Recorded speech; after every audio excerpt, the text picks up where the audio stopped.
Hi, I'm Carrie Marvin. Thanks for checking out my video. I wanted to share with you today a trick that I found with applying the double fold bias binding on the BabyLock Triumph. You can use this on any cover stitch machine with the capabilities of these attachments. So what I want to show you is you may have been told that you cannot apply double fold bias binding in the round. So I've been working on these bags for a local charity, and I wanted a simple way to attach the binding on the top to give it a nice finish that was nice and easy to do, and I didn't want to have to turn it and do some of the things that you would traditionally do with something like this. So what I did was I used my attachment that I'll show you in a second. I found some solid material, and this is the selvages here. So on the selvage, you can't really tell that it's not a raw edge, it's the selvage, so it's not going to fray. And that was an important piece into making this happen. So what I did was I cut it the length that I needed it. I used the raw edge and I started it underneath here. It's overlapped a little bit. So then I went all the way in the round, and when I got to the end, I just worked my way off the edge here. This is actually the selvage edge here. You can barely see that, but I don't have to worry about it fraying because it's the selvage, and you can't really tell because it's the end and it's a solid fabric. So I just came off the end, I made a tail, and then I tucked that tail in there with a large needle. So it gives me a nice finish here on this bag, and then the next step would be for me to just sew on the straps here. So the attachments that you can use for this, I love using the knit woven double fold bias binder. It's probably one of the biggest attachments that's in the kit for the BabyLocks, but it's very versatile. You can use knit fabrics, you can use woven fabrics, and it comes in 3 different sizes. For this project, I used the smallest size, but you could certainly use the bigger sizes if you have them. So this is what I used. You can also use the double fold bias binder. So this one is a little less bulky. It does pretty much the same thing, but you would not want to use this on knit fabrics because it's not going to feed as nicely. So you have a couple options here. They both come in 2 or 3 different sizes, and this is what you can use to for the technique that I'm about to show you. Okay, so I cut my binding to length, and I clip the corners so it's going to feed through here a lot easier. And I left that the selvage end is on the other end of my fabric. So what I want to do is feed this through here. There are lots of videos out there on how to set up your machine for the double knit bias binder. They are very helpful. So this is not necessarily a video on how to use this attachment. There's a lot of good resources out there. So this is, once you're familiar with it, this gives you a little bit more of an idea of some things you can do with it. So I like to use my cover foot, cover chain stitch foot. You don't have to use this foot, but that's the foot that I prefer to use for this. If you don't have it, you can certainly use a regular foot. So I'm barely feeding this in here. Usually when you're using it, you're going to want to feed the fabric through so that it's catching on more of the dog, on the feed dogs. But on this project, I just want to get it started, because what I want to do is I'm going to start on the back of my bag. Not that it's really obvious, but it's just going to be a little bit less obvious where I'm going to start and stop. I just trim that so it's even here. I like to nest these seams, so this has a lining in it and then the regular bag, so I'm just going to nest these seams. I just did a basic 4-thread overlock on these seams for the assembly.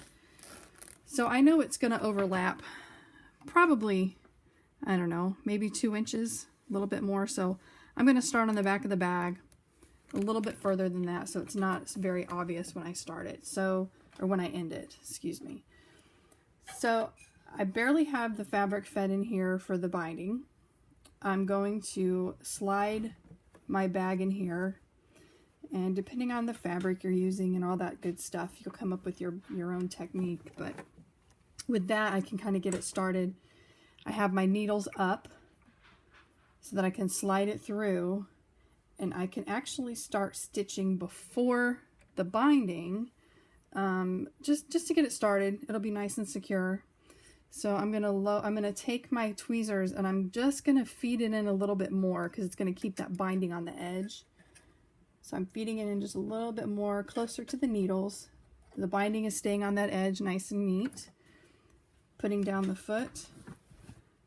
I'm holding these this seam here. Nobody's gonna know if your seam does not match up perfectly. No one's gonna look for that. It's just something that I like to do with my project. And so I have the foot down.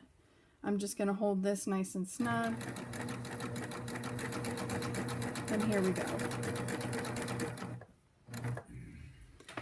You can see the stitches since it has a thread, the thread's a different color, so you can see where it starts back there. And then I'm just gonna sew all the way around this bag.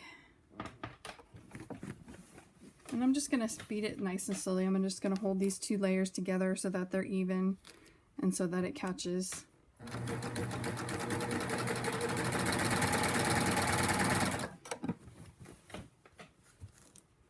I can always cut these stray. I don't know if you can see some of these stray threads from the fabric I'm using.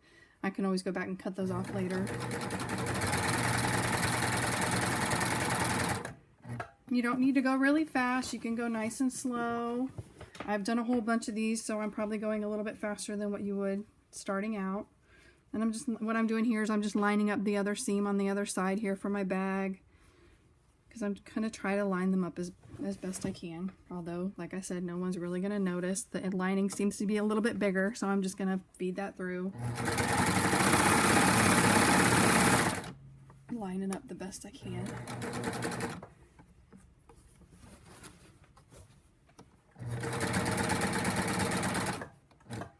If you don't use this foot, I highly recommend this attachment. Find some projects that you can start trying with, because it's such a great attachment. My binding got a little bit wonky here, so I'm just going to use my tweezers and get it so that it's nice and flat. I usually don't have problems with this, and it's not too bad out of shape, so I'm just going to flatten it out here. Put my foot back down. What I love about the Triumph is it won't let you sew if the foot is up. I know with the Ovation that was something it will let you sew, and I don't know about some of the other machines, but that's one of the features I find very useful on this Triumph after having a couple other sergers that would let me sew with the foot up. And then you end up with a project that's you either have to do again or you just live with the fact that the stitch wasn't perfect.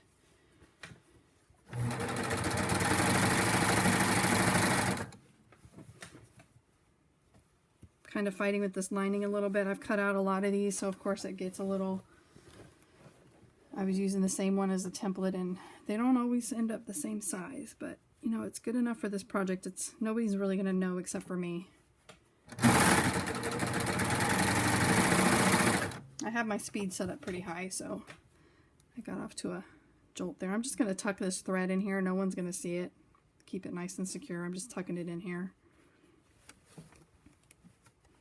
I'm getting close to the end.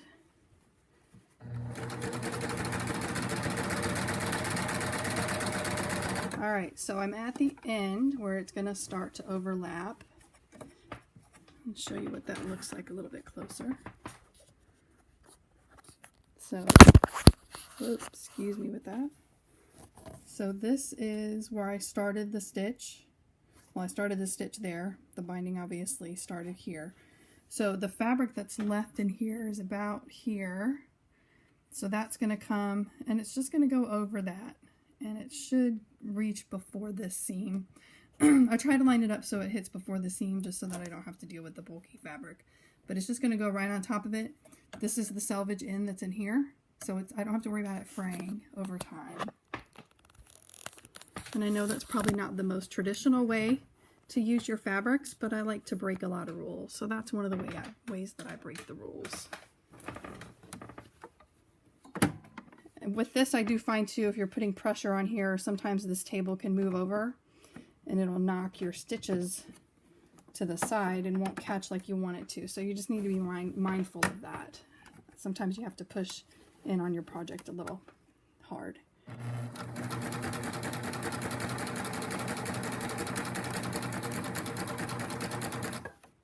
So now it's just feeding over the binding that I had on there before.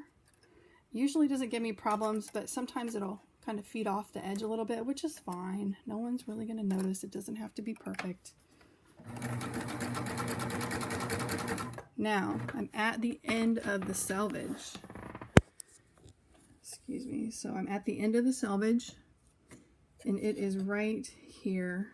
So what I'm going to do is I'm going to sew a little bit, and then I'm just going to work my way off here and create a tail that I can stitch back into the binding. So I'm over the edge, and I'm just going to feed my fabric off the side. And my threads came undone, but I think it's going to be okay. I have not had this problem before, but you know, things happen when you're recording, of course. So I think my chain thread broke. But if it's going to stay, I'm just going to keep it that way because I think it's going to be okay. So normally I would have a chain here from the thread. I have a needle with a large eye in it. This comes in the darning kit if you buy darning needles or have those. So what I can do is I can take my thread, I just pinch it, I fold it over, and I pinch it in my fingers, nice and tight, and I feed it through the eye of this needle. And I know you probably can't see that because of the color of the thread and my fingers and the lighting, but I have it threaded here. So I'm just going to take it to the inside of the bag here where I want the finish to be.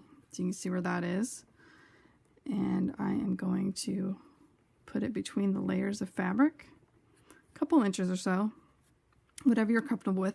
You can just put it right under the stitches if you want, because that'll hold it too, but a lot of times I like to go ahead and put it in the fabric just to help secure it a little bit more. So pull that through, come out the other side. So now it's nice and secure.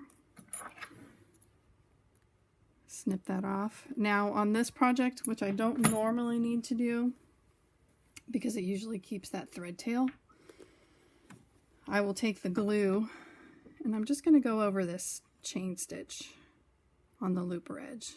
And I probably put way too much on there, but I know it's going to hold. I don't have to worry about it falling apart.